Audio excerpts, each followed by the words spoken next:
दर्शकों नमस्कार। आज हमारे स्टूडियो में major general doctor Ranjit Singh विराजमान हैं।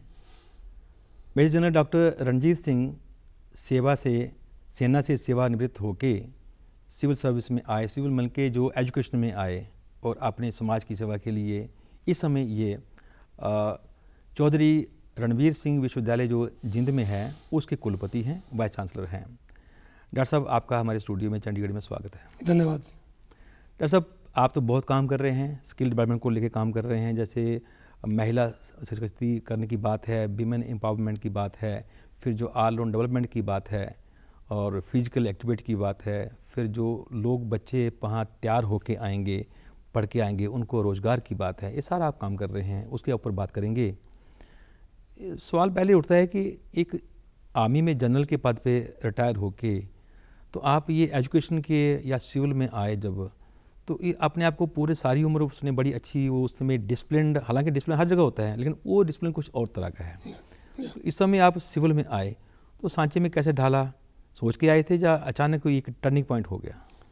देखिए साहब, सबसे पहले तो मैं बताऊं कि हमने फौज में भी कभी नहीं सोचा था कि हम जनरल बनेंगे। वो हार्ड वर्क और ईमानदारी से काम करते रहो तो मिलता रहता है। हाईएस्ट रैंक मिला। उसके पश्चात नागालैंड ग्लोबल यूनिवर्सिटी में मुझे वाइस चांसलर का मौका मिला। जो ही वो 1 साल का टेन्योर पूरा किया तो सेंट्रल यूनिवर्सिटी महेंद्रगढ़ में राष्ट्रपति साहब ने मुझे सेकंड यूनिवर्सिटी का वाइस चांसलर लगाया। वहाँ भी मैंने कुछ सोशल वर्क किए और जो राष्ट्रपति साहब वहाँ पर गए और माननीय दैट टाइम चीफ मिनिस्टर साहब ने मेरा काम देखा तो मुझे फिर ये जींद यूनिवर्सिटी जो नई खुली थी इसका कार्यभार संभाला।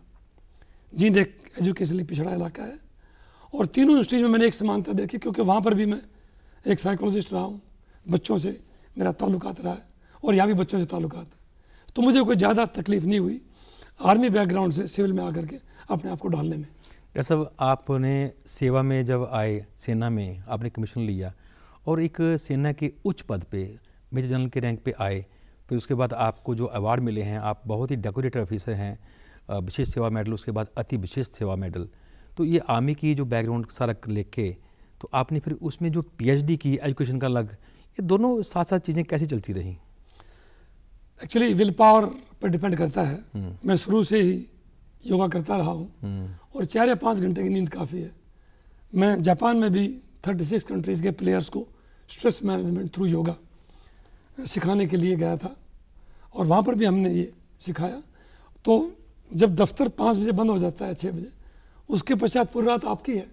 5 या 6 घंटे डेली आप काम करें, संडे को काम करें। अभी भी मैंने पिछले तीनों यूनिवर्सिटी के वाइस चांसलर रहते हुए किसी संडे को मैंने छुट्टी नहीं ली है। हमारे प्रधानमंत्री को फॉलो करने की कोशिश करते हैं, डॉक्टर कलाम को फॉलो करने की कोशिश करते हैं, तो उसी लगन से वो पीएचडी भी साथ साथ चलती रही।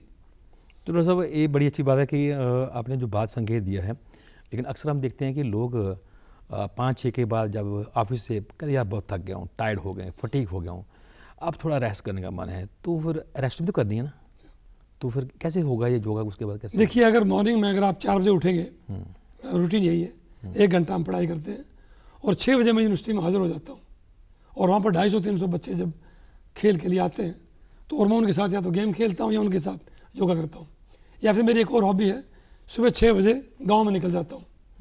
जींद डिस्ट्रिक्ट में 307 गाँव हैं और अभी तक मैं 225 गाँव में जा चुका हूँ।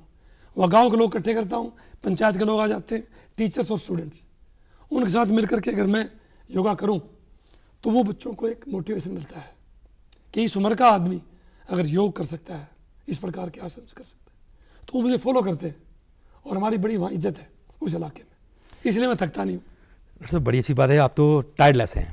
अगर आप चाहेंगे तो मैं अभी भी करके दिखा सकता हूँ यहाँ पर। नहीं, वो मैंने आपके देखे हैं, चित्र देखे हैं, वो हम अपने जो दर्शक हैं उनको भी हम बीच बीच में आपके जो फोटो जब बातचीत हो रही तो बीच बीच में लोगों को हम दिखाएंगे कि क्या क्या एक्टिविटी है आपकी इंस्टीट्यूट की क्या एक्टिविटी, सॉरी आपकी विश्वविद्यालय की क्या एक्टिविटी है। आपका बहुत ही एक डिसिप्लिन्ड आपका जीवन है और रहा है, आगे भी होगा। हमें पूरी उम्मीद है कि आप जिस तरह से चल के हैं, जो युवा है खासकर, उसको उस राह पर लाने के लिए।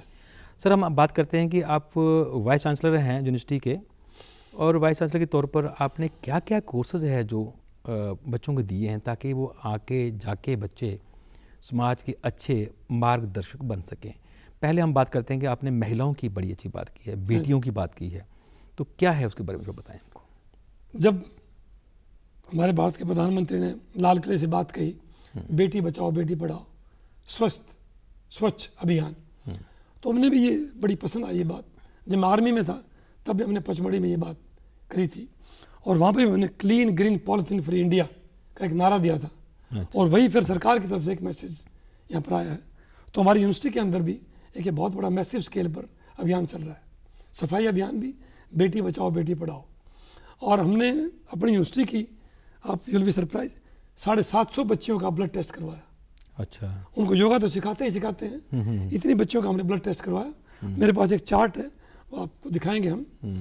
उनमें से 4 या 5 लड़कियों का हीमोग्लोबिन 11 से ऊपर है, और जबकि मिनिमम हीमोग्लोबिन 13 होना चाहिए, और अधिकतर लड़कियों का हीमोग्लोबिन 11, 10, 9 और 8, और प्लेटलेट्स 40,000 से लेकर 1.5 लाख तक। तो इसका मतलब हमारे बच्चों की हेल्थ में कुछ कमी है। फिर हमने उनको गाइडेंस किया, काउंसलिंग किया, पेरेंट्स से हमने बात की, और बच्चियों को हमने मोटिवेट किया, और सिंपल हॉस्टल में भी हमने उनके खाने में इंप्रूवमेंट किया। कुछों को बताया कि आप डिवॉर्मिंग टैबलेट्स लीजिए। अभी 6 महीने के बाद मैंने फिर दोबारा ब्लड टेस्ट किया, तो उसमें बहुत ही हमारे पास रोचक जो स्टैटिस्टिक्स आए हैं। 14 से ऊपर हमारी बच्चों की हीमोग्लोबिन है, 13 से ऊपर 60 लड़कियों की हीमोग्लोबिन है, 12 से ऊपर शायद 58 लड़कियां हैं। इस प्रकार मेरे पास ग्राफ है, वो आपको दिखाएं। तो ये बहुत अच्छी इंप्रूवमेंट है, और हम चाहेंगे हमारी यूनिवर्सिटी की तरह पूरी इंडिया की यूनिवर्सिटीज़ में हेल्थ कार्ड बने बच्चियों का, जो किसी भी यूनिवर्सिटी में हेल्थ कार्ड नहीं बनाया जाता, एकेडमिक कार्ड बनता है। जन साहब, ये बड़ी अजीब सी बात है, बड़ी हैरानी वाली बात है कि हम बात करते हैं कि हरियाणा की, हरे की भूमि हरियाणा, जहाँ दूध दही का खाना, तो उस स्टेट में, उस राज्य में बच्चों की सेहत जो लिए वो उनकी जो डिमांड है, जो एक अच्छी हेल्थ का एक मापदंड है, तो उसके नीचे आ रही है। तो फिर आपने क्या क्या बदलाव किया खाने का? आपने एक सबसे पहले तो मैं गांव में जब जाता हूं तो मैं देखता हूं घरों में जाकर के, मैं खुद गांव से हूं, तो देखा है कि जो पहले हमारा जो खाना होता था आज वो नहीं है। हम इतने पेस्टिसाइड्स फर्टिलाइजर्स डालते हैं, उससे भी हमारे जो क्वालिटी ऑफ फूड है वो डाउन हुई है, इसमें कोई शक नहीं है। और आप देखें आज बीमारी जो बढ़ रही है, अगर आप सिंपल खाना खाएंगे, फ्रेश खाना खाएंगे, जंक फूड नहीं खाएंगे, तो हमारे बच्चे अपने आप ही स्वस्थ रहेंगे। कितने आर्टिकल्स आ रहे हैं बार बार, शहरों में भी, बड़े सिटीज़ के अंदर भी। हमारा जो बच्चे हैं आज वो जंक फूड की तरफ ज़्यादा जा रहे हैं। अच्छा, जो आपने कहा कि जो पहले 11 के नीचे था अब वो 13 के आसपास हो गया, ऊपर 14 भी है साहब, 14 भी हो गया। 14 भी हो गया। तो उसमें क्या मेन पॉइंट था? क्या था? सबसे मेन पॉइंट है कि हमने उनको योग सिखाया। शायद इंडिया की हमारी अकेली यूनिवर्सिटी है, 749 यूनिवर्सिटी है शायद आज की तारीख में, अकेली इंडिया की नई यूनिवर्सिटी है जहाँ पर योग कंपल्सरी है। हर बच्चे को, चाहे वो मैनेजमेंट का है, चाहे वो साइकोलॉजी का स्टूडेंट है या फिजिकल एजुकेशन, उसको एक योग का टेस्ट पास करना होगा 2 साल के अंदर अंदर। उसमें हमने सिलेबाई दिया है, और जहाँ का वीसी अगर योग करता है तो बच्चे अपने आप करने लग जाएंगे। वो सिंपल खाना की हम उनको आदत डालते हैं। स्वच्छ अभियान जो हमने चलाया है, उससे भी उनमें हाइजीन सैनिटेशन बढ़ा है, और वो हेल्थ कॉन्शियस बच्चियाँ हुई हैं। फिर हम पेरेंट्स से भी रिक्वेस्ट करते हैं कि जहाँ बच्चे को आप अच्छा खाना देते हो तो बच्ची को भी बराबर रखो, डिस्पैरिटी ना करें, क्योंकि हमारे समाज में अभी भी गर्ल्स के साथ डिस्पैरिटी है, थोड़ा भेदभाव करते हैं, और उसमें भी भेदभाव कम हुआ है, इससे भी इनकी हेल्थ इंप्रूव हुई है। डॉक्टर साहब, आपने बात कही कि क्योंकि जो एक योगा डे है वो तो अंतर्राष्ट्रीय लेवल पे हमारी भारत सरकार की ओर से भारत की जो एक परंपरा को एक अंतर्राष्ट्रीय मैप पे लाया गया। 21 जून हर साल ये योगा डे हो गया। बहुत बड़ी बात है, योगा की इम्पॉर्टेंस है इसलिए इसको माना गया। तो अब बच्चे जब आते हैं तो स्कूल में फिर वो आपने क्या टाइम रखा हुआ? उनका पढ़ाई भी चलती है, सिलेबस भी है, तो किस तरह से आपने वो उसका रखा है? सबसे पहले तो मेरी शायद अकेली यूनिवर्सिटी है जहाँ ओपन है, सुबह कोई भी आदमी, औरत, हमारे स्टूडेंट्स, स्कूलों के विद्यार्थी, कॉलेज के विद्यार्थी आके सुबह यूनिवर्सिटी में योगा कर सकता है, कोई पाबंदी नहीं है। और हमारे विद्यार्थी भी उस टाइम आते हैं। जो विद्यार्थी आज नहीं आया वो कल आ जाएगा, कल नहीं आया परसों आएगा, हफ्ते में 2 दिन 3 दिन उसको आना पड़ेगा प्रैक्टिकल करने के लिए। और मुझे बड़ी खुशी है कि नई यूनिवर्सिटी में जब सुबह 300 या 400 विद्यार्थी सुबह योग करें, उसमें बुजुर्ग लोग भी आते हैं, 60 साल 65 साल, मेरी खुद की उम्र 68 साल होने जा रही है, तो मैं तो सीनियर मोस्ट सिटीजन होता हूँ उसमें। उनको बड़ा मोटिवेशन मिलता है। फिर 1-2 थ्योरी क्लास हम उनके लगाते हैं दोपहर बाद। जब पूरे उनकी क्लासेस खत्म होगी तो हमारे पास आचार्य हैं पतंजलि यूनिवर्सिटी से, वो हमने अपॉइंट कर रखे, और उनकी शाम को क्लास लेते हैं। ये मेरा सबसे बड़ा अचीवमेंट शायद मेरी यूनिवर्सिटी का यही है। सर, आपने जैसे कहा कि आपके पास जो हमारे वयोवृद्ध हैं वो भी आते हैं, वरिष्ठ लोग भी आते हैं जिनकी एज काफ़ी है, वो नहीं कहते होंगे यार ये बड़ा मेजर जनरल आर्मी से सीख के आया, हमारे को क्या सिखाएगा ये योगा शोगा, कोई ऐसा बोलते नहीं, हैं? क्योंकि मैं खुद करता हूँ, रामदेव जी करते हैं, मैं उनके साथ स्टेज शेयर किया है रामदेव जी के साथ। रामदेव जी शीर्षासन करते हैं, मैं भी शीर्षासन करता हूँ, और हम शायद काफ़ी 68 काफ़ी एज होती है। लेकिन देखो ना, जो हमारे देहात है उसमें तो ऑलरेडी खेत में काम होता है, वो सुबह से लेकर शाम तक काम करते हैं, तो उसके बावजूद उनको योगा की जरूरत पड़ती है क्या? नहीं, देखिए तकरीबन किसान आज इतना किसान काम नहीं करता। मैंने खेत में हल बाया है, मैंने अभी भी कसी से काम करता हूँ मैं बच्चों के साथ। हम सोशल वर्क जब वीसी खुद करेगा, स्टाफ करेगा, बच्चे करेंगे, और मेरी यूनिवर्सिटी में पूरी जो सफाई है वो हम सब ने आपस में मिलकर की है। तो जब अगर मैं उनके साथ करता हूँ और मैं शाम तक थकता नहीं हूँ, रात तक भी नहीं थकता हूँ, तो वो भी लोग आकर के एक नसीहत लेके जाते हैं, इसीलिए वो लोग साथ लगे हुए हैं, वो बच्चे भी साथ लगे हुए हैं। शायद आपको पता होगा, जींद के अंदर किसी प्रकार का एजिटेशन नहीं हुआ, उन बच्चों में जो हमने संस्कार डाले, बहुत बढ़िया, वो एक बहुत बड़ी उपलब्धि है। संस्कार की बात डॉक्टर साहब, अब अक्सर जब हम आते हैं नेट पे तो आपका आता है कि मॉरल वैल्यूज़, हाँ जी, मॉरल वैल्यूज़ जो हैं, जो नैतिक अधिकार हैं, वो आप लोगों को सिखाते हैं, तो कैसे सिखाते हैं नैतिक अधिकार? देखिए डॉक्टर कलाम साहब को एक लेक्चर देना था शिलोंग में, और वो दे निसके और उसी दिन वो स्वर्ग से धारे। उनका एक बेसिक उद्देश्य था उस दिन लेक्चर के लिए, वो यही था, शिक्षा, संस्कार, संस्कृति और स्ट्रेस, तनाव, ये सारे साथ साथ चलते हैं।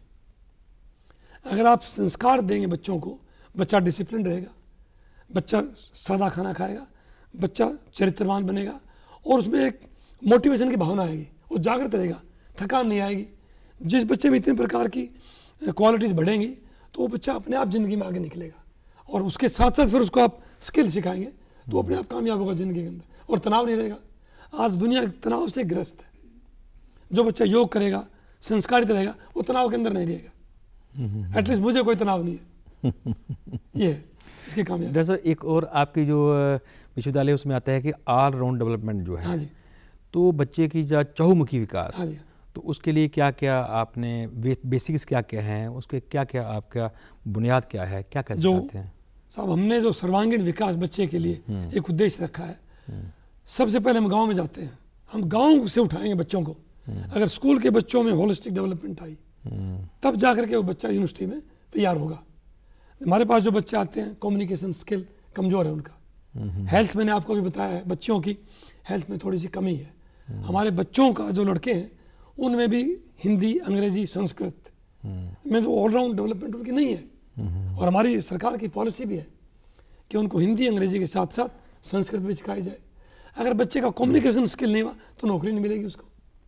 इसलिए जो गुड़गांव या दूसरी फॉरेन कंपनीज आई हैं, वहाँ पर हरियाणा के कम बच्चों को नौकरी मिलती है, इसमें कोई दो राय नहीं है। तो हमने अपने इस यूनिवर्सिटी के अंदर स्किल डेवलपमेंट, खासकर कम्युनिकेशन स्किल की वर्कशॉप बार बार लगाई है, और हमने अभी तक 215 सीनियर प्रोफेसर्स, वाइस चांसलर्स को इनवाइट किया है, और वो बच्चों को आकर के मोटिवेशनल टॉक देते हैं कि स्किल डेवलपमेंट, सॉफ्ट स्किल की कितनी इंपॉर्टेंस है। जब बच्चे का स्किल डेवलपमेंट होगा, उसमें आत्मविश्वास आएगा, कॉन्फिडेंस बढ़ेगा, डिसीजन मेकिंग बढ़ेगा, तो अपने आप ऑटोमेटिकली वो इंटरव्यू में अच्छा करेगा। तो आप इसके लिए क्या बच्चों को कोई प्रैक्टिकल मौका देते हैं? हाँ जी, क्या? एक तो मैंने सभी टीचर्स को ये कहा है, हर क्लास में 5 मिनट के लिए बच्चे को आप स्टेज पर लाएंगे। जब बच्चा अपने आप को इंट्रोड्यूस करेगा, मैं कहाँ का रहने वाला हूँ, मेरी कितनी क्वालिफिकेशन है, क्या क्या मैंने स्पोर्ट्स किया है, एनसीसी में मैंने क्या सीखा, एनएसएस में क्या सीखा, और फिर उसका एक बच्चे का मैं इंटरव्यू लेता हूँ। हर क्लास में मैं जा करके, जैसे आपने मुझे बैठाया है, ऐसे मैं बच्चे को सामने बैठाता हूँ, और मेरे कम्युनिकेशन स्किल के विद्यार्थी वो उसकी वीडियो रिकॉर्डिंग करते हैं, और मैं उसका इंटरव्यू लेता हूँ। तो शुरू में वो हेजिटेट करता है, कुछ समय के पश्चात वो कॉन्फिडेंस लेवल उसका बढ़ता है, और वो इंटरव्यू देना शुरू कर देता है। उससे एक बहुत अच्छा डेवलपमेंट हुआ है बच्चों का। डॉक्टर साहब, आपने कहा कि योगा तो है, योगा के साथ साथ आपने सुना है कि कुछ स्पोर्ट्स की एक्टिविटी भी आपने वहाँ स्टार्ट की है, लोगों को मोटिवेट करते हैं, तो क्या क्या गेम्स हैं और क्या क्या टाइमिंग है, और सीखना हो तो बच्चे कैसे आपसे अप्रोच करें? मैंने वहाँ देखा कि उस इलाके में हैंडबॉल बहुत अच्छा चल रहा है, तो सबसे पहले जाते मैंने हैंडबॉल शुरू किया, और मेरे पास बीपीएड है, एमपीएड है, और मैंने हैंडबॉल के प्लेयर्स इकट्ठे किए। तो सुबह 6 बजे से हम बाकी योगा करते, वो हैंडबॉल की प्रैक्टिस करते। यू विल बी सरप्राइज, हमारे वहाँ नॉर्थ जोन हैंडबॉल चैंपियनशिप हुआ, जिसमें हम चैंपियन रहे बॉयज़ और गर्ल्स में। एक साल पुरानी यूनिवर्सिटी कुरुक्षेत्र को हराती है, एमडीयू को हराती है, पंजाब यूनिवर्सिटी को हराती है, पटियाला यूनिवर्सिटी को हराती है। ये बहुत बड़ी अचीवमेंट है, इसलिए क्योंकि हमने वहाँ डिसिप्लिन सिखाया, योग सिखाया, और अब हम all India inter university yoga करने जा रहे हैं।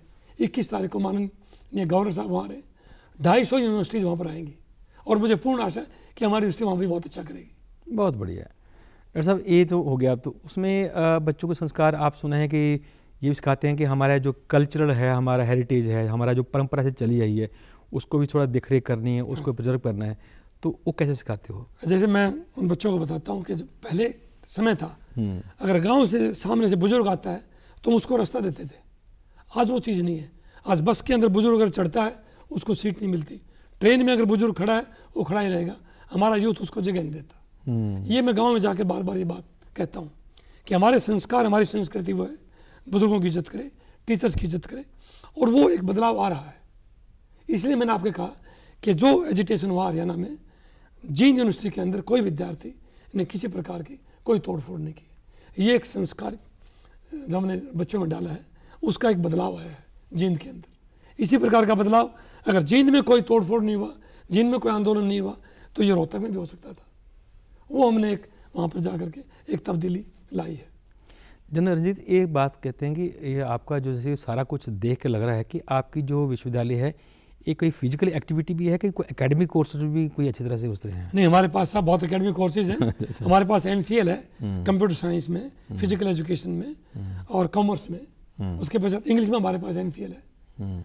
मैनेजमेंट की हमारे पास MPhil भी है, PhD है। साइको सब्जेक्ट हमारे पास है। मैथमेटिक्स हमारा बहुत अच्छा पॉपुलर सब्जेक्ट है, और मैथमेटिक्स में 110 लड़कियों में से 90% गर्ल्स है। ये एक बहुत बड़ी तब्दीली है, क्योंकि जनरली गर्ल्स मैथमेटिक्स को प्रेफर नहीं करती है, और वो अच्छा कर रही है मैथ के अंदर। बहुत बढ़िया।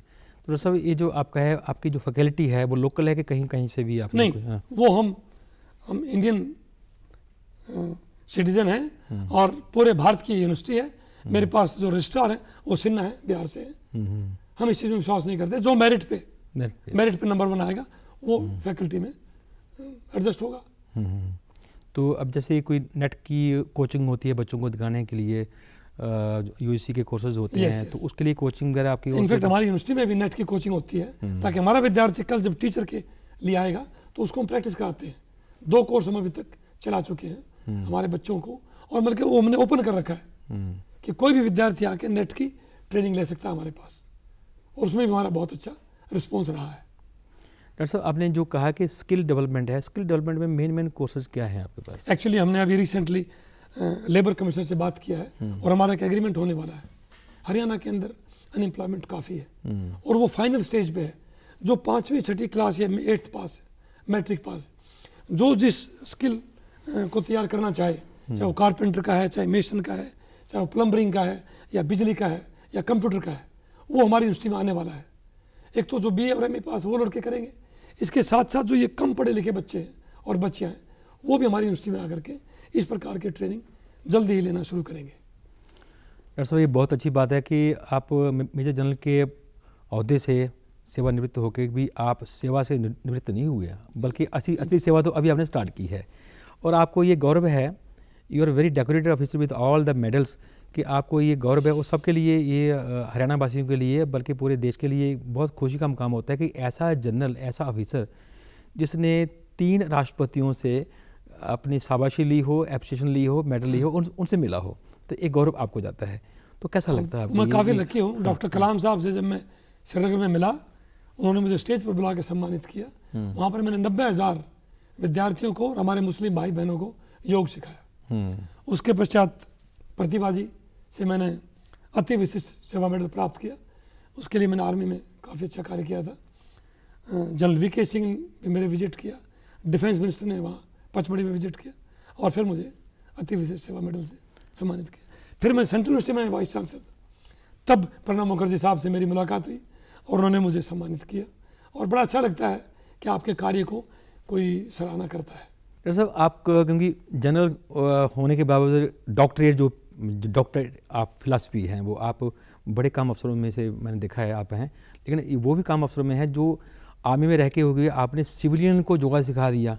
एक JNK में आपकी सेवा के दौरान कोई आपका वो आता जिक्र आता है, वो कैसे किया था आपने? एक्चुअली मैंने वहाँ GOC को बताया कि हमारे जो बच्चे बच्चियाँ स्कूल, मेरे पास 37 स्कूल्स थे। कहाँ? क्योंकि मैं एजुकेशन कोर में रहा हूँ। कहाँ? श्रीनगर भी था, उड़ी भी था, पहलगांव था, और काफ़ी छोटे छोटे गाँव के अंदर स्कूल्स थे। तो मैं सिविल कपड़े पहन के वहाँ जाता था। उनके सामने जब कुछ एक्सरसाइज करता तो बच्चे मुझे देखते थे कि क्या हम भी कर सकते हैं। ऐसे आहिस्ता आहिस्ता उनमें वो लगन आई। शुरू में थोड़े से ऑर्थोडॉक्स थे, क्योंकि हमारे कुछ मुस्लिम भाई बहन उनको ये लगता है कि ये पता नहीं कौन सा आसन है। जब देखा कि इससे हेल्थ अच्छी होती है तो वो करने लगे, फिर हमारे फौजी भाई भी करने लगे। उस प्रकार जब डॉक्टर कलाम वहाँ गए तो मेरे बारे में बताया गया कि इन्होंने इतने लोगों को और स्कूलों में जा करके इस योग की शिक्षा दी। तब डॉक्टर कलाम ने कहा था कि 3 चीज़ का कर्नल साहब ध्यान रखना, और मुझे स्टेज पर जा करके मुझे हक किया था, मेरे पास वो फोटोग्राफ है। एक तो टेररिज्म और वायलेंस को हमने कम करना है, दूसरा ग्लोबल वार्मिंग के ऊपर आपने ध्यान रखना है, और तीसरा स्किल डेवलपमेंट विद संस्कार। ये तीनों बातें आप ध्यान रखते हुए और सोसाइटी में जाते रहना, और ये जब तक आप जिंदा हैं आप लगे रहना। और मैं वही डॉक्टर कलाम की पॉलिसीज़ अब यहाँ पर भी जा करके गाँव में चलाता रहता हूँ। डॉक्टर रणजीत सिंह, आपसे बात करने में बड़ा मज़ा आ रहा है, क्योंकि लगता है बात आपसे काम ही ना, हम बात को विराम ही ना दें। लेकिन इतने ऐसे you are very inspiring personality in this for all the citizens. पर है क्योंकि समय का एक होता है, परिधि होती है, एक उसका एक अवधि होती है, तो हमने उसको बाइंड अप करना होता है। आप जाते जाते 2 शब्दों में डॉक्टर साहब ये कहिए कि आपका जो जिंद यूनिवर्सिटी है उसका आने वाले दिनों में क्या आपका प्रोग्राम है जो कि समाज को फ़ायदा दिला सके। सबसे इम्पॉर्टेंट जो चीज़ मैं वहाँ कहने जा रहा हूँ वो ये है कि मैंने वहाँ बच्चों को संस्कारित किया है। पहले भी कुछ बच्चे थे, ऐसी बात नहीं है। फिर हमने सफाई अभियान में बहुत ज़्यादा कंट्रीब्यूशन किया है जींद इलाके में, और लकीली हमारे डीसी साहब भी मेरे थिंकिंग के हैं, वो भी गांव में जाते हैं, और उन्होंने गांव में जाकर के सफाई अभियान शुरू किया है, और वो हमारे बच्चों में भी वो बात बार बार आ रही है। और दूसरा, हमने जो बच्चे वहाँ पर हैं उनकी हेल्थ के ऊपर बहुत अच्छा असर पड़ा है, और मुझे बड़ी खुशी है कि उनका हीमोग्लोबिन बढ़ गया, उनकी प्लेटलेट्स बढ़ रही है, बच्चे और ज़्यादा डिसिप्लिन हो गए हैं, क्लासेज में आने लगे हैं, पढ़ाई करने लगे हैं। और जो भारत सरकार का जो उद्देश्य है सफाई अभियान, उसमें वो बच्चे दिन रात मतलब लगे रहते हैं।